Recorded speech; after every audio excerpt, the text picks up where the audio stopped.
ठंड ने दस्तक दे दी है कंचन। बहन, मेरे लिए जल्दी से एक प्लेट आलू का पराठा और एक कप चाय लगाना। वो तो है बेटा, ये लो तुम्हारा चाय पराठा। माँ बहुत ठंड लग रही है, आज तो मैं पानी गर्म करके ही नहाऊंगा। हाँ बेटा, मैंने तुम्हारा पानी गर्म कर दिया है। बुआ को आवाज दे दो, वो पानी लेकर चली जाएंगी। मैं और दादी अभी काम कर रही हैं।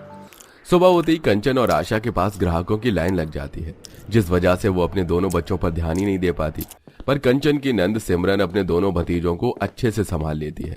कुछ देर बाद सिमरन आकर कंचन से गर्म पानी लेकर जाती है और दोनों बच्चों को तैयार कर स्कूल भेजती है। तो वहीं दोनों सास बहू अपने ग्राहकों को आलू पराठा और चाय देती है। भैया, आपके लिए कितने चाय और आलू पराठे लाऊं? अरे बहन, आज तो मैं अकेला आया हूँ, इसलिए सिर्फ एक कप चाय और पराठा लगा दो। बहू, जल्दी से एक कप अदरक इलायची मार के चाय बना दे और गर्मा गर्म मक्खन लगाकर पराठे निकाल। इतना बोलकर आशा और कंचन अकेले ही आई सभी ग्राहकों को चाय और आलू का पराठा देती है। कुछ देर बाद वहां आशा का बेटा दिनकर आता है, जो आते ही जल्दी से टेबल साफ करके बिल काउंटर पर खड़ा हो जाता है और ग्राहकों से पैसे लेने लगता है। अब ऐसे कि कुछ दिन बीत जाते हैं और गुजरते समय के साथ ठंड भी बढ़ जाती है। ऐसे ही एक रात, माँ कितनी ठंड लग रही है, एक रजाई ले आओ ना, इस फटे कंबल में ठंड नहीं जाती। माँ, मेरे लिए आप एक स्वेटर लेकर आओ ना, सब नए स्वेटर पहनकर घूमते हैं सिवाय हमारे। अरे मेरे बच्चों, अभी तो ठंड की शुरुआत हुई है, पर तुम फिक्र मत करो, हम तुम्हारे लिए स्वेटर रजाई सब लेकर आएंगे, बस थोड़ी कमाई अच्छी होने दो। उस वक्त दिनकर अपने बच्चों को समझा लेता है, पर समय के साथ अब कोहरा और ठंडी हवाएं चलने लगती हैं और अब बच्चों के साथ साथ दिनकर और उसका परिवार भी इस ठंड को बर्दाश्त नहीं कर पाता। ऐसे ही एक शाम दोनों सास बहू आलू पराठा और चाय अपने ग्राहकों को दे रहे होते हैं, तभी उनकी नजर सामने नाई की दुकान पर पड़ती है। आओ आओ, मेरी दुकान में आओ, जहां आपको चाय आलू का पराठा के साथ साथ गर्माहट भी मिलेगी। माँ जी, हमारे घर के साथ एक और बड़ी सी दुकान खुल गई है। उसकी दुकान कितनी साफ और सुंदर है, हर जगह लाइट लगी है, हीटर भी लगे हैं। मुझे तो डर है, अगर हमारे सारे ग्राहक उस नई दुकान में जाने लगे तो देखिए ना, हमारे कुछ ग्राहक उसकी दुकान में जा रहे हैं। बहू, चिंता तो मुझे भी हो रही है। अब ठंड बढ़ती जा रही है ना घर में रजाई है, ना बच्चों के पास स्वेटर, और कमाई भी नहीं हो रही। ऐसे में हम नई रजाई और बच्चों के लिए स्वेटर कहाँ से लाएंगे? अरे काकी, क्यों उस दुकान को देखकर परेशान हो रही हो? जल्दी से हमारे लिए चाय और आलू के पराठे ले आओ। बहू, जल्दी से चाय और आलू का पराठा बनाकर तैयार कर दे।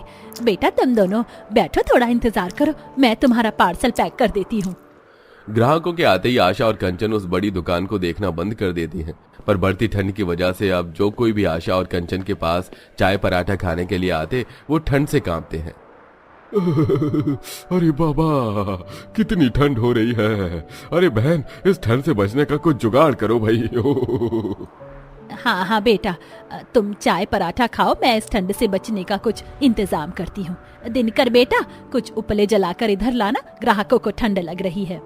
अपनी माँ के कहने पर दिनकर एक अंगीठी बनाता है और उसमें आग जलाकर रख देता है, पर एक या दो अंगीठी जलाने से ठंड नहीं जाती, जिस वजह से अब धीरे धीरे आशा और कंचन के ग्राहक कम होने लगते हैं और सामने वाली दुकान में जाने लगते हैं, क्योंकि वो दुकान काफी बड़ी थी और उसमें हीटर भी लगा था।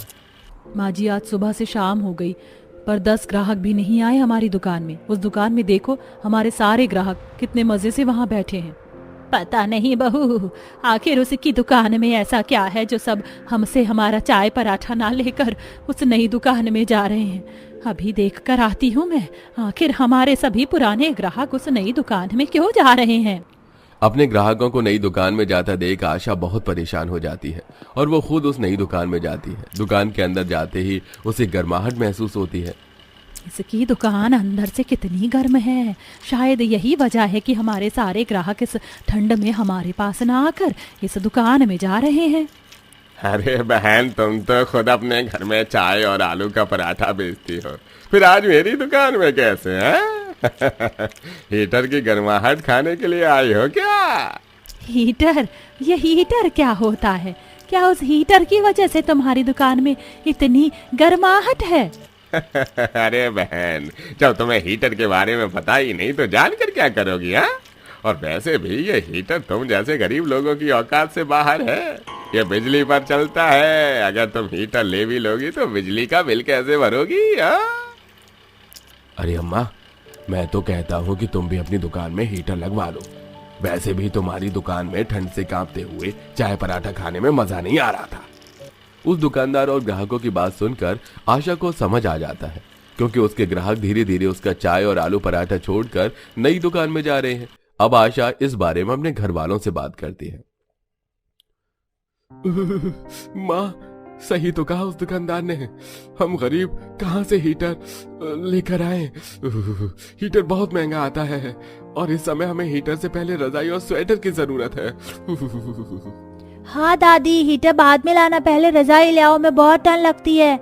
अगर इस ठंड में आप लोग मेरे लिए रजाई और स्वेटर नहीं लेके आए तो मैं खाना भी नहीं खाऊंगा। हम हर साल ही पुराना स्वेटर पहनते हैं, अब तो इसमें ठंड भी नहीं जाती।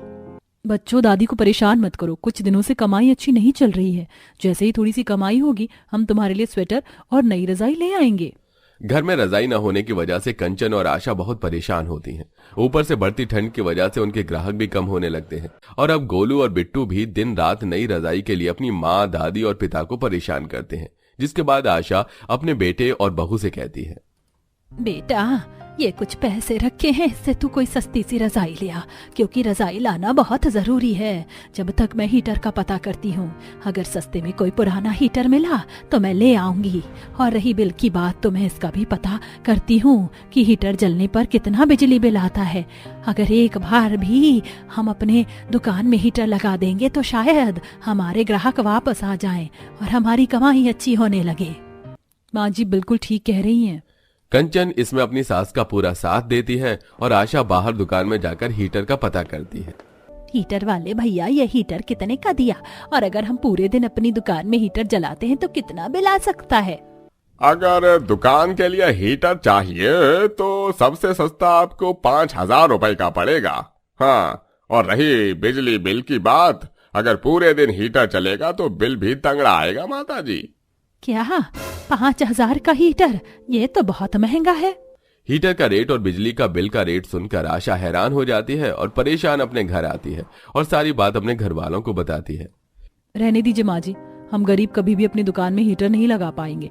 इस ठंड में हमें दुखों का सामना करना ही पड़ेगा और इस ठंड को हर साल की तरह ऐसे ही जीना होगा। शायद इस ठंड में हमारे चाय और आलू के पराठे सही से नहीं बिक पाएंगे। हीटर के बारे में पूरी जानकारी पता करने के बाद कंचन और आशा अपनी दुकान के लिए हीटर लाने के बारे में सोचना भी छोड़ देती हैं। इसी तरह कुछ दिन बीतते हैं और दिनकर एक सस्ती सी रजाई लेकर आता है, जिसे देखकर बच्चे बहुत खुश होते हैं। ये माँ, दादी और पापा हमारे लिए नई रजाई लेकर आए हैं। अब तो रात में सोते हुए हमें बिल्कुल भी ठंड नहीं लगेगी। जहां नई रजाई देखकर बच्चे खुश थे, तो वहीं चाय और आलू पराठे की बिक्री न होने की वजह से दोनों सास बहू परेशान हो जाती हैं। अब इसी तरह कुछ दिन बीत जाते हैं और एक दिन जब दोनों सास बहू अपनी दुकान में खाली बैठी होती हैं, तभी उसके कुछ ग्राहक उसके पास आते हैं और उससे कहते हैं, अरे बहन, जल्दी से एक कप अदरक वाली चाय और पराठे लगा दो। अरे भले ही यहाँ ठंड है पर खाने में स्वाद तो है। उस दुकान में तो ना चीज अच्छी और ऊपर से रेट 5 स्टार वाले लगा रखे हैं। अरे सही कहते हैं लोग, बड़ी दुकान फीके पकवान। हाँ बहन, तुम्हारे चाय और आलू के पराठे की बराबरी कोई नहीं कर सकता। अब चाहे ठंड लगे या गर्मी, हम तो कपकपाते हुए तुम्हारे हाथों की चाय और आलू के पराठे ही खाएंगे। माँ जी देखिए, हमारे फिर से सभी ग्राहक एक एक करके हमारे पास आ रहे हैं। हमारे ग्राहकों को इस ठंड में गर्माहट या हीटर से नहीं, बल्कि स्वाद और क्वालिटी से फर्क पड़ता है। चलिए जल्दी से अपने ग्राहकों के लिए फिर से चाय और आलू के पराठे बनाते हैं और अपने काम पर लगते हैं। इस तरह इस कड़ाके की ठंड में एक एक करके फिर से कंचन और आशा की दुकान में उसके ग्राहक आने लगते हैं और ठंड में कांपते हुए भी उन्हीं की दुकान में बैठकर चाय और आलू का पराठा खाते हैं और ठंड के मजे लेते हैं। सरिता अपनी बहू ज्योति के साथ कसौली जैसी बर्फीली जगह में अकेले रहती थी। इस बार तो काफी ज्यादा ही बर्फ पड़ रही है। माँ जी यहाँ आ जाइए, आग जला रही हूँ मैं। अरे बहू, अभी आग मत जला, रात में जलाती हो, तब कोई काम भी नहीं होगा। आराम से आग सेकेंगे और फिर सो जाएंगे। माँ जी, ठंड इतनी ज्यादा हो रही है, आग जला दूंगी तो सही रहेगा ना? नहीं नहीं बहू, अभी आग मत जला। सरिता और ज्योति दोनों अपने घर में बैठे होते हैं कि तभी भटकते हुए एक आदमी उनका दरवाजा खटखटाता है। अरे कोई है, अरे कोई है, यहाँ दरवाजा खोलो कोई। जी कहिए। दरअसल मैं रास्ता भटक गया हूँ और मैं नीचे जा रहा था। मुझे बहुत ज्यादा ठंड लग रही है और भूख बहुत ज्यादा लग रही है। मुझे खाने को मिलेगा कुछ? जी जी अंदर आ जाइए। बहू आग जला दे जल्दी से, कहीं इनकी तबीयत खराब ना हो जाए।